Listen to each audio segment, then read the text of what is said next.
Welcome to a brand new episode of The Doorman. We are your guides. Guides. We're guides, okay? My name is Evangelist. Steven in the building. And you don't know it, but this is a re-recording of an episode we were trying to upload, but YouTube didn't let us. No. For a number of reasons. Yes. None of which are censorship. None of which are censorship. I'll take responsibility. It was my stupidity, thinking that I could play a playlist. His volume on 98 during the podcast, and you couldn't really hear us. Yeah, and then so for whatever reason, YouTube did not allow the uploading. So we're back at it like crack addicts, bringing you the episode, the lost recordings of The Doorman. Right. I feel like I need to explain something real quick. Go ahead. So this outfit that I'm currently wearing is has a twofold to it. Okay. One, because it's Deion Sanders. Okay. And since he recently had 2 toes amputated, sorry Deion. Shit. And also the entire city of Atlanta for being the stupidest team in baseball history and letting us get Freddie Freeman. So I thank you, the city of Atlanta, Deion. Best wishes, and that'll be all. You know what? That totally explains. So I'm totally. I don't keep up with the news, right? But I saw a video where Deion's son says, "Hey, Dad, I'm 10 toes down for you. Are you 10 toes down for me?" And then Deion says, "Oh no, I'm hating. Mm-hmm. I didn't get it. I didn't get the reference." So now you know. No, he had two of them removed. Sorry about that, brother. I used to clown that dude in football for not playing in the playoffs because he had turf toe, but I apologize. Wow. Apparently it turned into something serious. Holy shit. Well, yeah, our condolences to your toes, Deion. They'll be missed. Sorry. I'm sure they will be. Too early? No, nothing's ever too soon with us. Nothing's too soon. Wait. So what was our episode, the lost episode about? Utopia. We wanted to discuss, is Utopia a possibility here on planet Earth? My answer is a resounding no.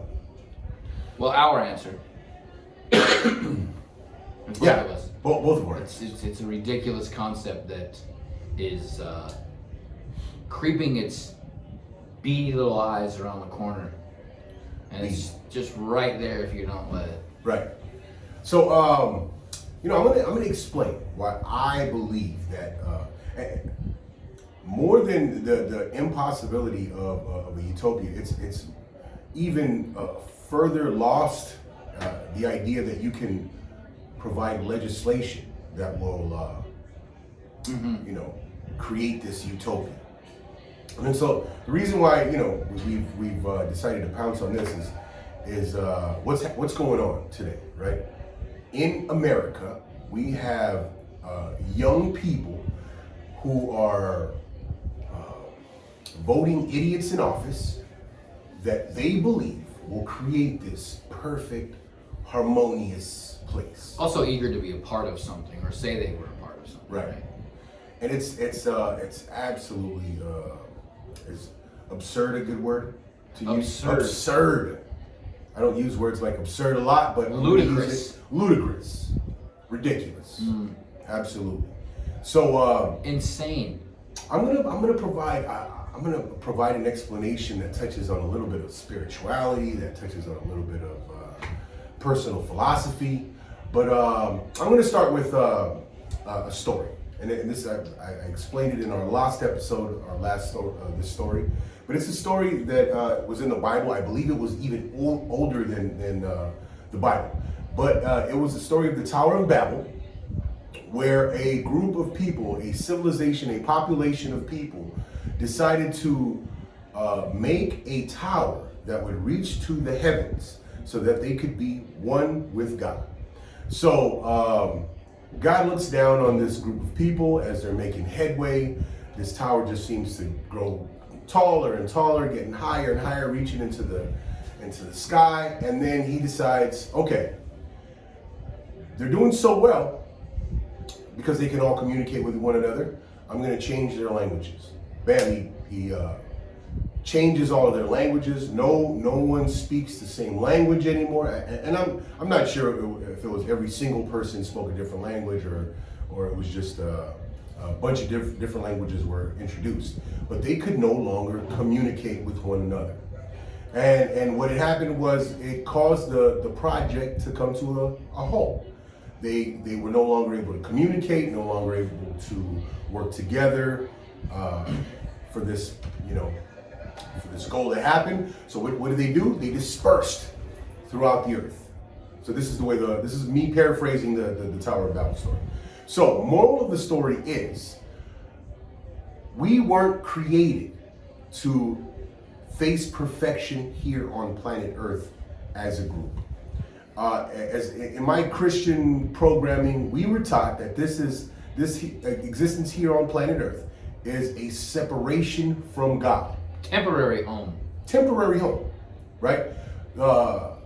Perfection and your end goal or end result is back in wholeness, oneness with God. Here on Earth, no such thing. So that's kind of like my spiritual, religious explanation.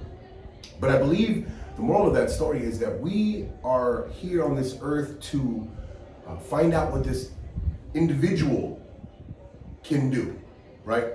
We have a collective to plug into. We have a collective to benefit, to contribute to. But the collective is not our default. Our default are these individual existences. Mm-hmm. Me, evangelist, him, Stephen. We are two individuals, and then together we bring and contribute to this concept of the dormant. So we're creating something together in this, but our individual lives are our defaults. That's what I believe.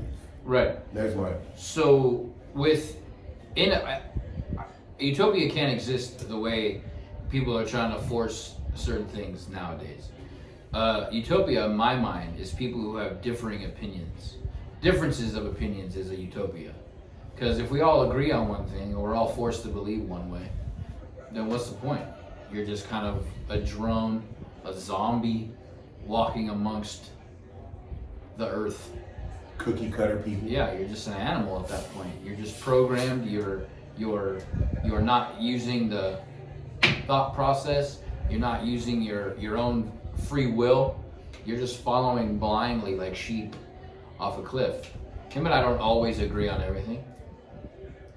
He tends to lean on the fitness side of the planet, and I don't. As his utopia, I'd be in the gym 17 hours a day. Amen.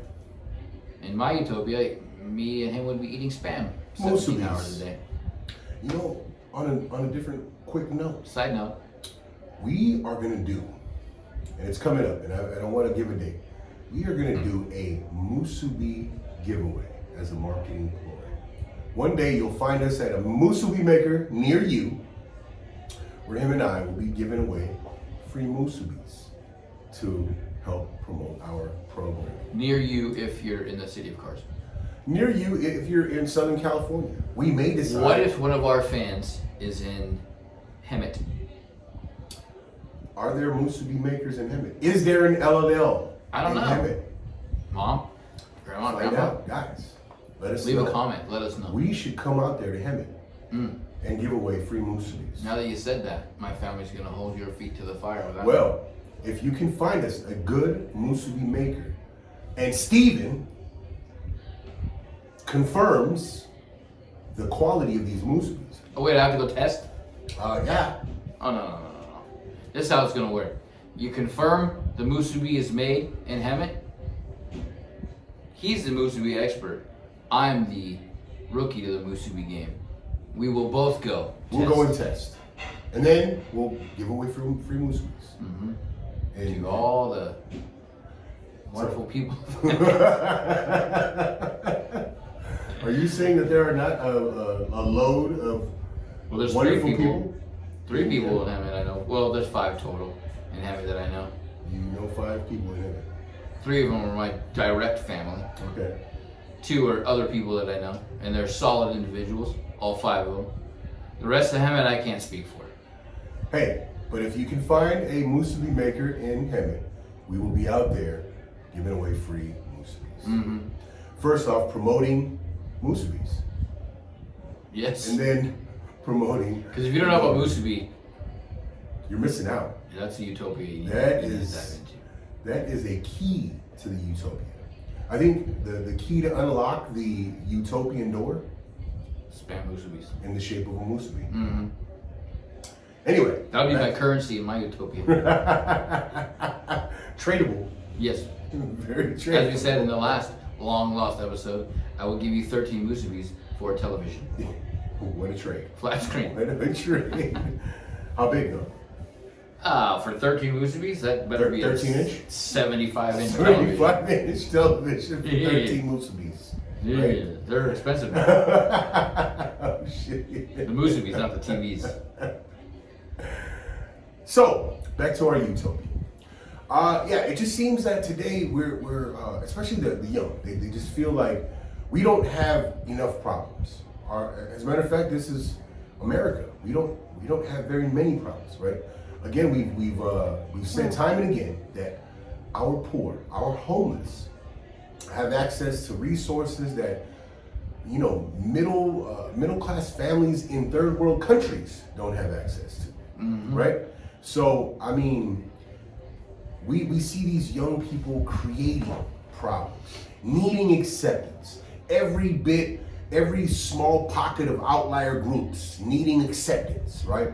Well, if you make a decision to behold to some idea that you and 3 other people have, you can't necessarily demand that everybody accept your ideas. Right.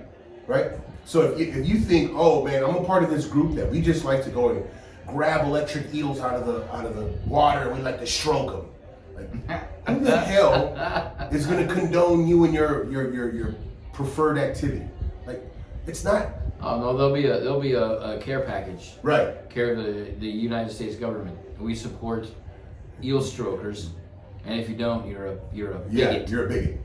I mean, it was ridiculous, man. I the other day I saw, I think I told you, as a matter of fact, it was a few weeks ago, a girl wanted to be identified as a clown or a clown something, a clown character. I don't know what it was, but she wanted acceptance because of her preferred pronoun had to do with some clown thing. And I thought, that's what we've gone. We have these little niche, preferences, and then we want everybody to accept these niche preferences, right? Right. They've even included like the pedos, right? They're like, oh yeah, these pedophiles, they shouldn't be considered, criminals because this is It's they a just condition. what was the justification or the alternative name they gave them?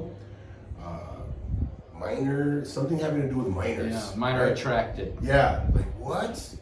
Listen, there's a set agreement here in America. Here, we've decided that a certain set of agreements made us Americans. Yeah. Right? I mean, you can find it in the Constitution, all the amendments, right? And then in the laws, right?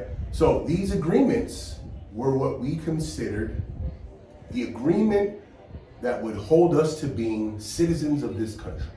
Okay? And then so if your preference didn't line up in any one of those ideas, then maybe you were like an outlier. But it's not a terrible thing. Right. It's not a terrible thing that someone didn't look at you and say, hey, you know what? We love you, unicorn. It's not. It wasn't a terrible thing, right? You just accept yourself as a unicorn. You're unique, and you. Do you remember when people would back in the day, quote the Bible or say scripture all the time or anything like that? They'd be called Bible thumpers. Right. That wasn't necessarily a popular idea, and Right. people had their agreements and their disagreements with that fact. Right. people who were the Bible thumpers didn't start a group or a Facebook page in support for people who want to only speak in Scripture. Right. Because, you did what you did, and if people listen, they listened. If they didn't, they didn't. Right. I've been watching NYPD Blue a lot lately, and you know who I think would run this country fantastic as a character? Was it Caruso? No, Sipowicz. Sipowicz, you are a Sipowicz. I love that guy. Oh, shit. there was one. This guy If there who was ever an Eeyore in the NYPD Blue cast. He is the man. This guy comes in who's wanted for questioning and a murder, and he's a pastor, right? Right. So he's leaving the interview room, and he quotes a verse from the Bible, and he says Galatians 30:30, and Andy Sipowicz says, "Don't let the door hit you in the ass." Sipowicz 12:25. That's amazing. I love that shit. It's unreal. But obviously that's in jest. But that type of attitude, minus his racial undertones in the beginning, there's just no nonsense. This is how it is, right and wrong. And if you're different, you're different. And eventually I'll come around. But don't force it. And you start to force stuff, it's no longer holds value. And you start to force feed people everything. The COVID, the vaccines, the mandate, the masks, the LGBTQ, the swimmer who just won the NCAA. I mean, the pictures of the final of that say more than anybody ever could. The 3 women who actually were women took a photo together on the 3rd place part of the podium. Wow. While they were by themselves standing in the 1st place. And it's unbelievable. I'm not saying that people don't feel the way they feel. I'm not trying to, downplay anybody's feelings or what they feel inside. But when you are having to tuck your balls so you can swim faster, or not so they don't pop out when you're racing other women, it's pretty basic that you are a man racing women in a sport.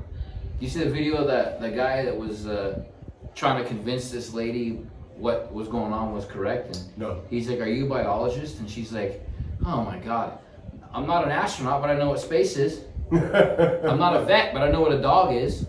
I mean, it's really that simple. It is. You can feel how you feel. You can identify as whatever the fuck you want to identify as. But the moment you try to bypass what the rules are and bypass what the norm is when you start to ruffle feathers. You start to ruffle feathers, you're gonna have pushback. The pushback's not always gonna be sunshine and rainbows. But then when it's not sunshine and rainbows, you don't just cry and go post and talk to CNN and Fox and everybody else to get your story out there. You just deal with it and you go do what you do. I mean, it's really that simple. I mean, the agreement has always been, if you're able to bear children as a human being, you're considered a female. Right. If you were not able to bear the children, but you were able to fertilize that seed, that egg, you were a man. Plain and simple. I mean, again, not to downplay this individual. They might very well identify as a woman. But if you swam with the men's team for 2 years and weren't that good, and then one day you're like, oh, maybe I should just... I'm not saying this would happen, but to get your name out there, to be noticed, or to get your 15 minutes of fame, you say I identify as a woman, and you go just annihilate the field in the trials, and you go and you win. You have the record that's never going to be broken because you swam as a man, right? Right. There's always going to be some asterisks by your name. Wingspan, like a pterodactyl.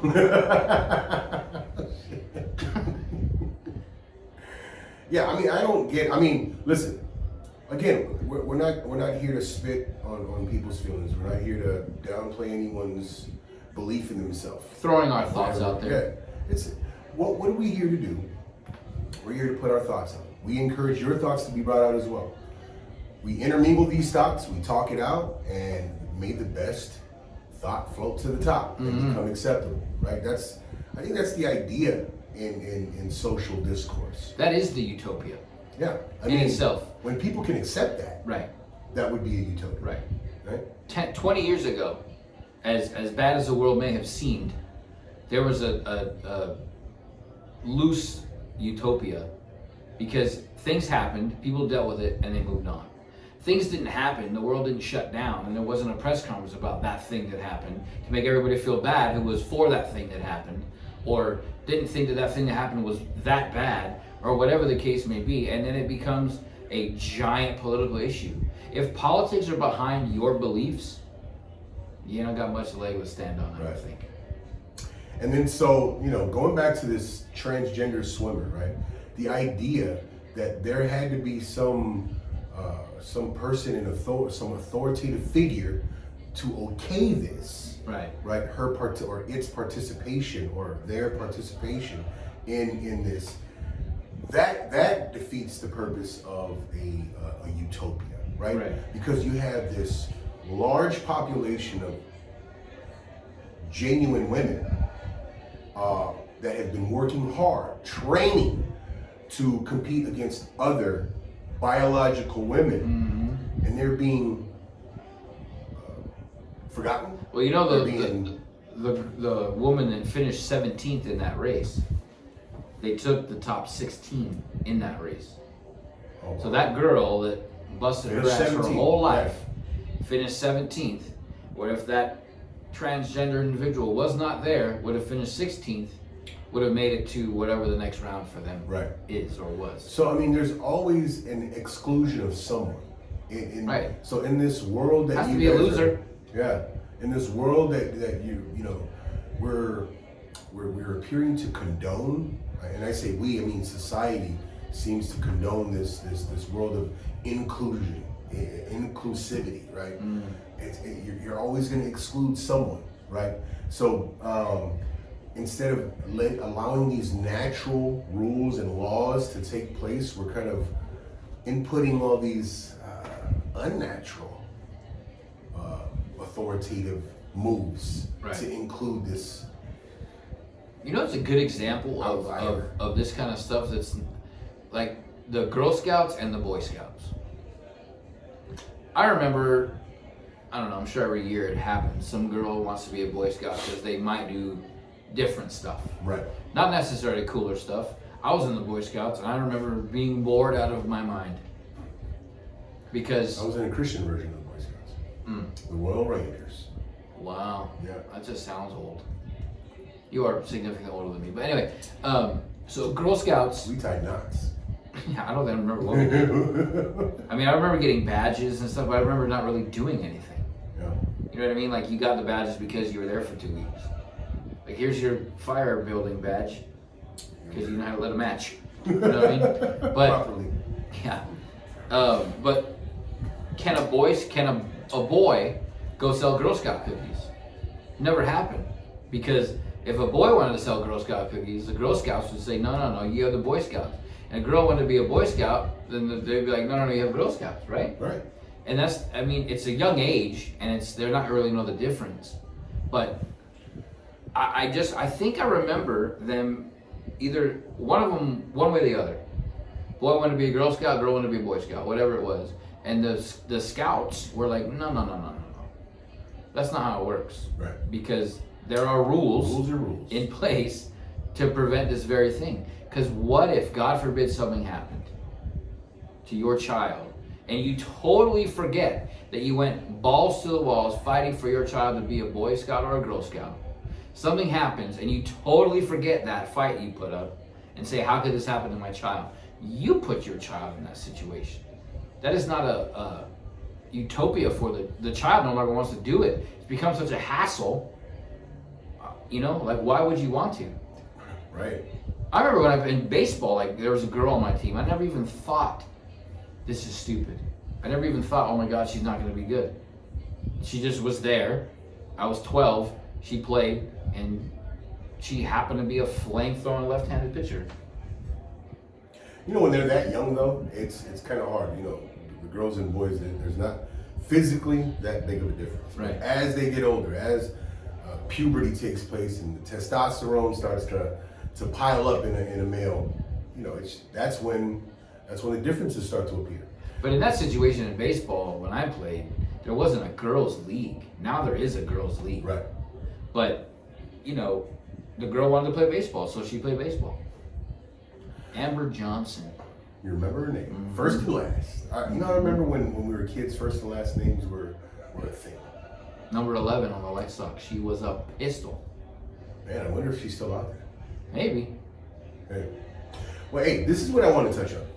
Rules and regulations. The idea that rules and regulations are the default is where you have to start, right? You have to start at with a set parameters, with a set boundaries, in order to have any form of we're not going to use the word utopia, right? Any agreement worthwhile has to start with boundaries, rules, and regulations. As a child, as a kid growing up, I floated on the other side of the law. But the idea that there were a set rules and regulations, there was a law to abide by, and then me choosing the other side, it seemed to kind of balance things out, because I knew that I needed to, whatever decisions, whatever wrongdoings I was, participating in, I had to hide those things. I had to, keep it out of the eyes of the law, or those who chose to follow the law. It just pushed for a better, place, city, neighborhood, right? Because my lawlessness, had it gone, unchecked, it would have just created just destruction. What's going on now? Right. I mean, there's no real law and order. There's no anymore. checks and balances. Nope. Right? Like when you have these laws that have just been passed about, it has to exceed or be $900 in theft or more to be considered a felony. Not just a felony, but a chargeable crime, right? That is just wild. And then what did you have in response? You had all these grab and go, smash and grabs, right? A bunch of these gangs of kids just running into retail stores, smashing it up, running out with products. And it's, if you don't have, in support of racial injustice. if you don't have those parameters set up, if you don't have rules and regulations as the default, and you sway towards these, I don't know, loosely implemented things, that's what you're gonna have. You're gonna have destruction, right? And this country has been built up to its current state because of all of these rules and regulations that have been put in place as the default. Okay, so us running away from that, I don't know, man. It's scary. I said this in a previous episode. I'm not sure which one, but the current structure of our society has been built brick by brick, year by year, century by century, right? You can't now come in and knock down the base level of a building and expect that building to stay up. Right. You know what I mean? That's exactly what's happening. They're trying to knock down all the, and some of it is outdated. Some of it is insensitive, I guess you could say. Sure. But to completely knock down the base of a building and expect the rest of the building to stay perfectly fine and no problems, no swaying, no falling, no collapsing, is ridiculous. What I find troubling is all of these proponents for the destruction of the Constitution and claiming it's an outdated document. There is no, they don't have a planned replacement. Is there an expiration date on it? I mean, this is what has created this. What we have this, and I would say this is the closest thing to a utopia here on planet Earth. I know we've had our problems, we've had our issues. I mean, racism has been an issue, but it no longer is. But it's no reason to try to destroy it. Right. Because what's the replacement? What is the planned replacement? What was the benefit of tearing down all the statues and changing the names of things? Sure. Taking the Indian off the Land O'Lakes Butterbox, but leaving the land in the photo. Like, Jesus Christ, are you serious? Yeah. Taking Uncle Ben off the box. That was a symbol. It doesn't mean anything, right? I mean, okay. you and I, we come from a perspective, and we say, hey, these things don't mean anything. Maybe there is a group to a group of people it does mean something. We don't know. And again, we encourage your feedback, and we're not trying to be insensitive to anyone else's opinions, but we just have to understand what we have, what we're currently living in. We're currently living in what was, prior to this latest administration, it was the best multi-ethnic, multicultural society in history. Multicultural civilization in history, in written history. Again, what made it so good? The poorest of our poor had access, or still have access, to resources that you don't find. Running water, indoor plumbing, right? We've said it time and again, our homeless people, all they have to do is go to a gas station to use the restroom, to a shower. Well, now they can just go into a CVS and take what they want. Right. I mean, it's just crazy. It's just crazy that no one sees what has been built. The only thing that the only cry that's out there right now is to destroy what was, right, or what is, in hopes to create something new and more inclusive, more equal. Because in their idea, if you remove the older regulations, rules and regulations, then that paves way for anybody to say anything is now a rule. Yeah, I don't know, and this is the even crazier thing, right? So we had all this talk about the acceptance of these outlier groups, the inequality happening, male, female, the different races. Whites were privileged, everyone else is not, and then all of these different news bites have been just kind of a distraction in and out of these concepts.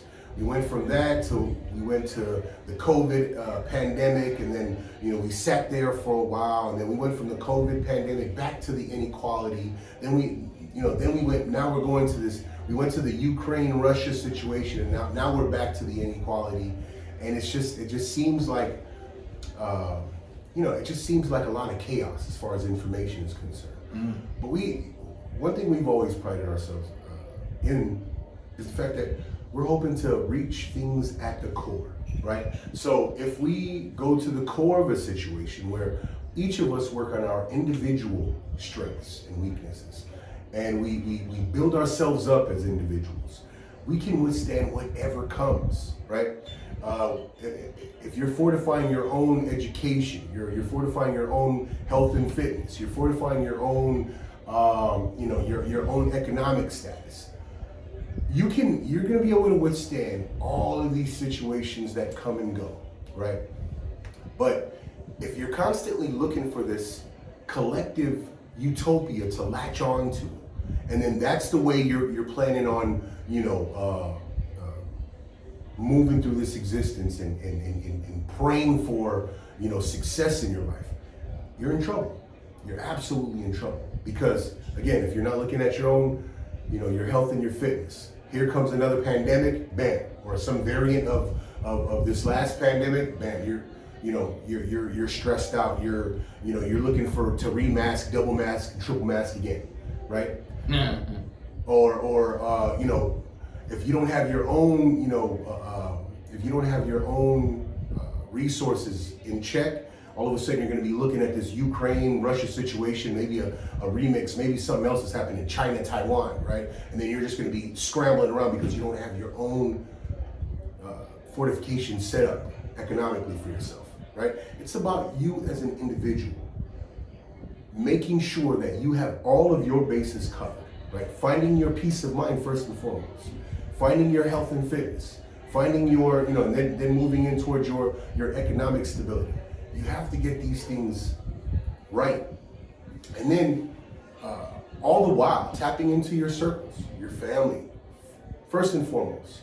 Get that family fortified, right? Make sure that each of your loved ones are taken care of, right? And then move out from them inner circles into your wider community, man. These are the things we need to focus on. Like when you turn on the news and you turn on to all of these you start to playing with the clickbait, you're just gonna get yourself in trouble. You're gonna psychologically, spiritually, emotionally, you're just gonna go, it's gonna turn chaotic for you. So again, we're not telling you how to do it.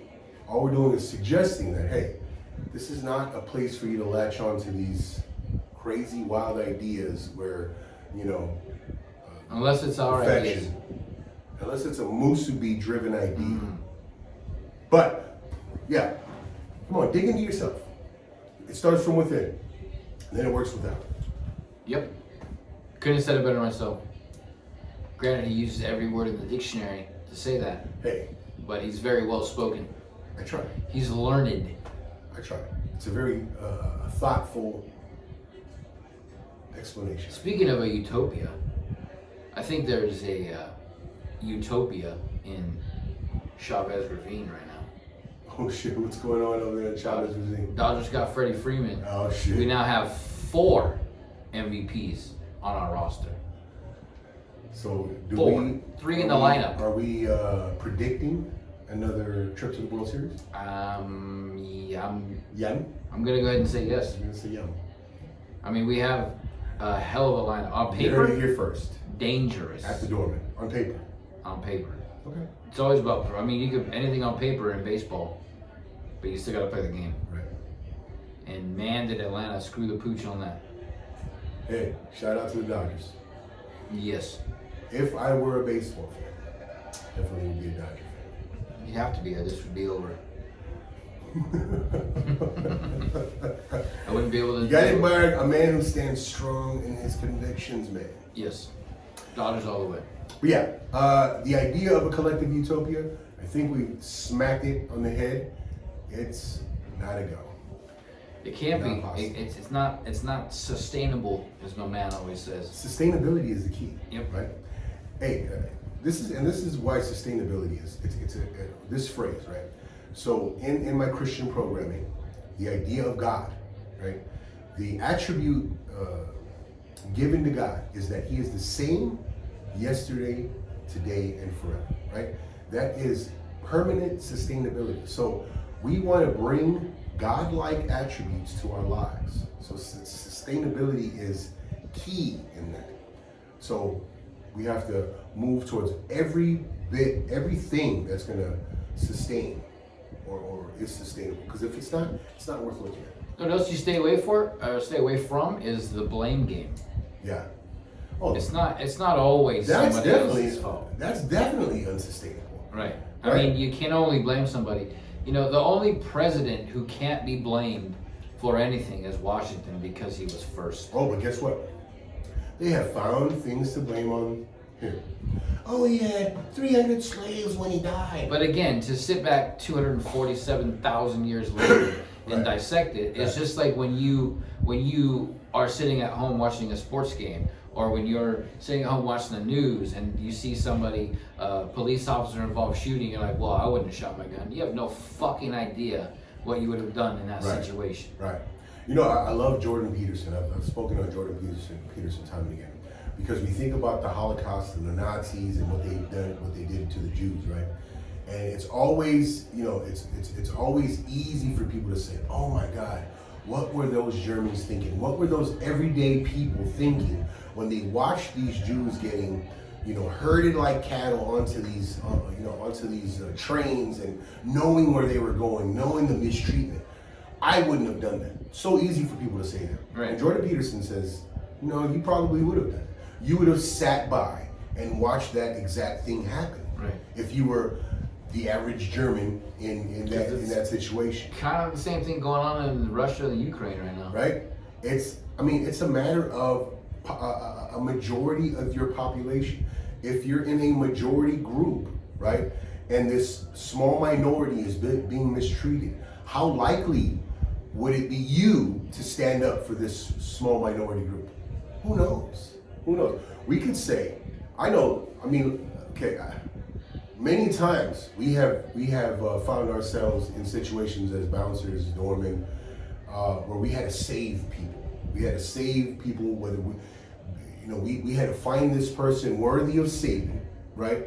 And either jump in or we'd let it happen. And most of the time, we would jump in. If we found a person worthy of saving, they were at the, getting the the butt of this beat down or whatever, and they didn't deserve it, we jump in and we would save the day.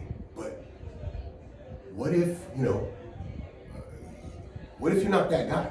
Right. There's a lot of you out there aren't those guys? Aren't the people to run towards danger? So people who sit by and watch bad things happen are just as evil, maybe not just as evil, but they're just as guilty for that evil happening as the next man, as the person actually holding the gun or holding the stick or holding the weapon in hand. It's easy to sit back and judge. Wherever there's wrongdoing, Right. we'll be there. Where there is injustice, he'll be there. Who said that the dynamic duo had to do with Batman and Robin? Yeah. It's right here, my friend. The Dorman. Mm-hmm. The dynamic duo. Hey, as a matter of fact, one more point to drill for this Utopia and its grid cycle. So, I was in a grid cycle class. I were gonna get by with this one. Huh? I was in a grid cycle class led by Andrew, who's just this awesome instructor. And I swear to God, Andrew brings out the hardest of the hardest program. His class is just the hardest program I've ever sat in. All the while, right? Some of these moves and the duration of these moves seem so impossible. But my guy is there cheering you on, right? He's like, and after every exercise, every song, he's like shouting like, "I love you." You talk about creating or influencing a utopia. This is the behavior, right? So you're making suggestions, right, in through his program, and then these suggestions seem hard as all life, right? But then he's encouraging you the entire time and then praising you for what you were able to commit to. That, man. So, anybody who's ever heard our podcast episodes within the last maybe 6 or 7 episodes, I'm a big grid cycle fan, so shout out to the grid cycle. I'm glad the last episode wasn't able to post because I made a promise that I'm glad nobody heard. He's coming. He's coming. You said it, now I have to. One time. One time. Ooh. And I'll tell you, now that I know, if we go into the room and say, "Hi, I'm Andrew," I'm walking out. Oh my God. You don't want an Andrew first. I'm walking out. I'll give you an easy one first. Yeah, it can't be Andrew. Ooh. I'll tell you right now, I'll walk out. Andrew, I heard about you, and I already don't like hardest instructor in the grid cycle family. My God. One day though, one day. Sounds miserable. Well, I think we beat it up. I think we've made our point. We did drive I it think home we need pretty. to move to our. Again, thank goodness for him that the last video didn't upload. I whooped his natural ass. So because that one didn't upload, is it as if I won the last game? Yeah, we won't. I mean, I have the footage, and But I can definitely edit and post. But you can start. right? I mean, Right. Only fair. Yeah, of course. I'll go ahead and say, whooped. I beat his ass He like did. a Cherokee drum. He did. The last episode. No denying it, right here. Verbally Hey, laid the smackdown. I got the ass one. Man. Well, we're gonna start this game. We're gonna start this game with a goodie. Okay? You don't know, you don't know, do you? The Shining. The Shining. The Shining.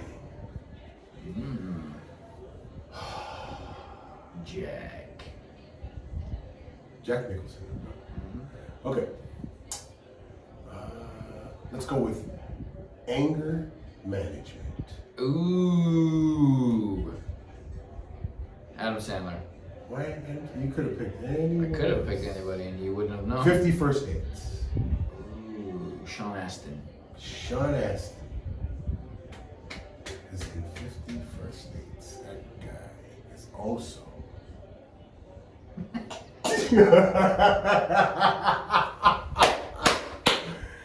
Oh, snap. Okay. 1-0. Sean Astin. Oh. What other movie? 1-0. What other movie? I won that one? Yeah, you won that. Oh. Rudy. Oh, yeah. He's Okay. also, was he also in? He was also in Lord of the Rings then. Huh? Yep. Son of a bird. Okay, I'll start. That's horrible. I'm trying to think if I should just shellac. No shellacking. Okay, City Slickers. City Slickers. Let's go with Billy Crystal. Billy Crystal. Analyze this. Come on, I'm gonna go with easy. Robert B. Robert De Niro. Man, just watched a movie with him the other day and I can't remember. No, it's too easy. Righteous Kill. Righteous Kill. Righteous Kill. I believe Samuel L. Jackson was in that. Righteous Kill. I'll give you one more guess. Al Pacino in that movie. He was in that movie. Hey, Al Pacino was in that movie. I knew he was.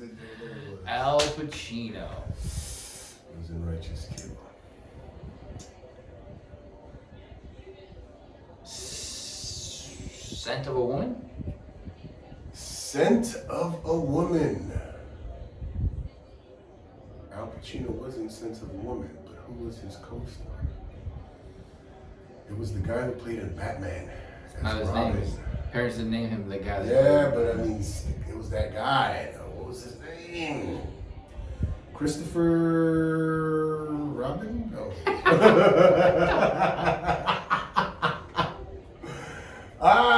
What was that guy's name? The guy was in Scent of a Woman. Wasn't Sharon Stone in that movie? No, Sharon Stone was in that movie, but I think that's 2-0. 2-0. Damn. The name you're looking for was Chris O'Donnell. Chris, yes, it was. Not his first name and the character he played. Christopher Robin. Or Winnie the Pooh's friend. All right, so 2-0. 2-0. Let's go with. I was just gonna ice you right now, but I won't. No. Let's go with Bruce Willis. Bruce Willis. Bruce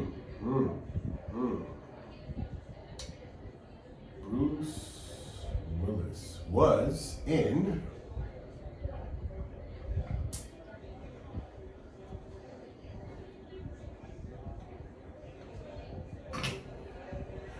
I wanna do something besides the obvious. Let's go with let's go to Fifth Element. Ooh, The Fifth Element. Chris Tucker. Let's go with Friday.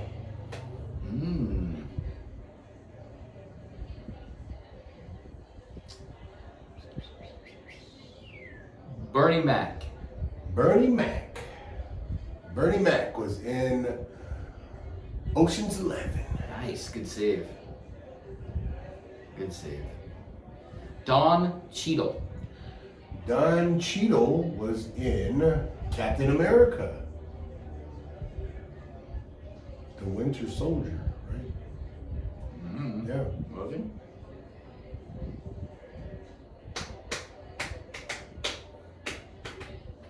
He was in one of the Captain Americas. You sure you're not thinking Iron Man? No, he was in. Oh, wait a minute. He was.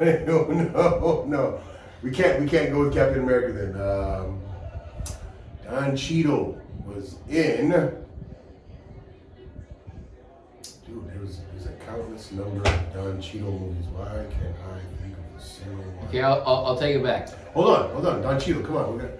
Can't be taken back. I'll go. You can think about Don Cheadle, but also put Brad Pitt out there. Snatch. Snatch.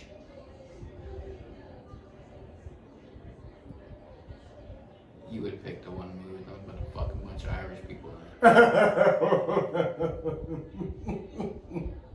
it. Hugh O'Donnell. Hugh O'Donnell was in Snatch. I have no idea who that is. I just made that name up.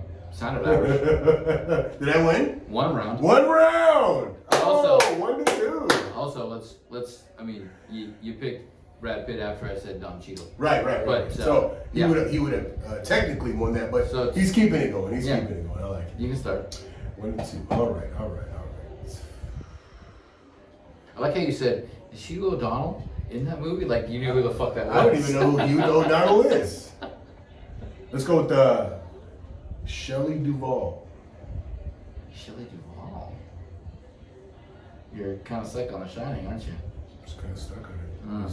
I was looking at that movie. That's the last movie you watched this week.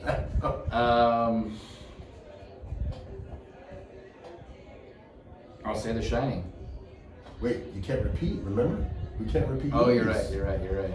Shelley Duvall. Did I win? No. Another round? You didn't. Shelley Duvall. Was in.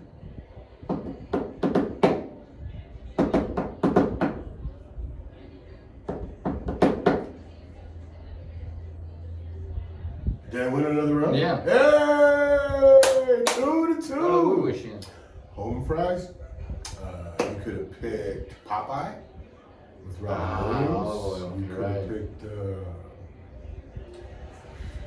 I feel like if I know what home fries is, I should be able to hit you in the side of the head with a. I mean, look, bag of flour. at one point I was a Drew Barrymore fan. Okay. Bag of flour, I should be able to hit you in the head. At one point I liked Drew Barrymore, which is why I chose 50 First Dates. Drew Barrymore. Go ahead. One day. Go ahead and say E.T. You know what? I'm not gonna no Drew Barrymore. Let's go with. Let me guess. Charlie's Angels. Riding in Cars with Boys. What Drew Barrymore movie are you gonna say? I'm gonna say Winona Ryder. Ooh. Beetlejuice. Beetlejuice. Michael Keaton. Michael Keaton. I want to end it right now. With. I said I want to end it right now. Michael Keaton. The other guys. The Rock. Yeah, duh. Come on. The Rock. Dwayne Johnson. Uncle Dwayne. Uncle Rock. We love you, man. Uncle Frog. I mean, The Rock. One of these days, man. I hope I meet him. I'll tell him to his face. Well, you're bigger than me, Uncle Rock. and your Sure. steroids are, working. But I think you're a fraud. I'll probably shut him down. If he's on If steroids. one person doesn't like him, I'll probably break his heart. Shit. Rock, say it ain't so. Say you're not on steroids. Come on, dude. No. Central Intelligence. Kevin Hart. Scary Movie 4. Oh, yeah? Yeah? Oh, yeah? Yeah? Oh, yeah?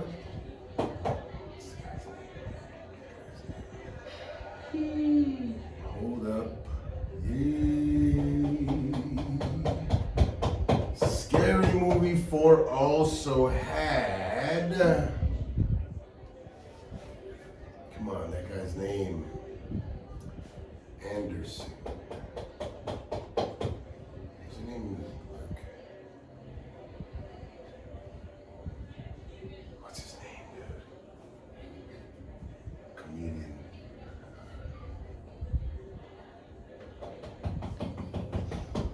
I'll give that to you. Anthony Anderson. Anthony Anderson! That's that guy. Transformers. Which one? I think it was 2. John Turturro. Ooh, good one. John Turturro. I like that. You know who his sister is in real life? Ooh. Janice from The Sopranos. It's Oh, Aya shit. Turturro. Who his little brother is? Ooh. Detective James Martinez, NYPD Blue. Wow. You know too much shit. Uh, Too much shit. John Turturro. John Turturro. Agent Sims.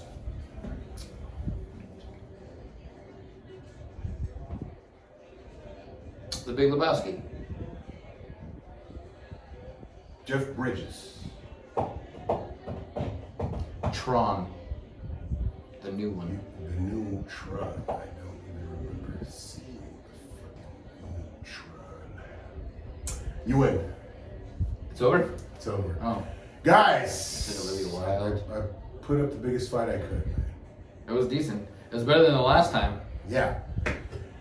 The Last time was that's like what- a flying knee from what's Guys, his face? if anyone besides Margaret wants to whoop his ass in this game, you let us know. You can be on the next episode of The Doorman. The Doorman.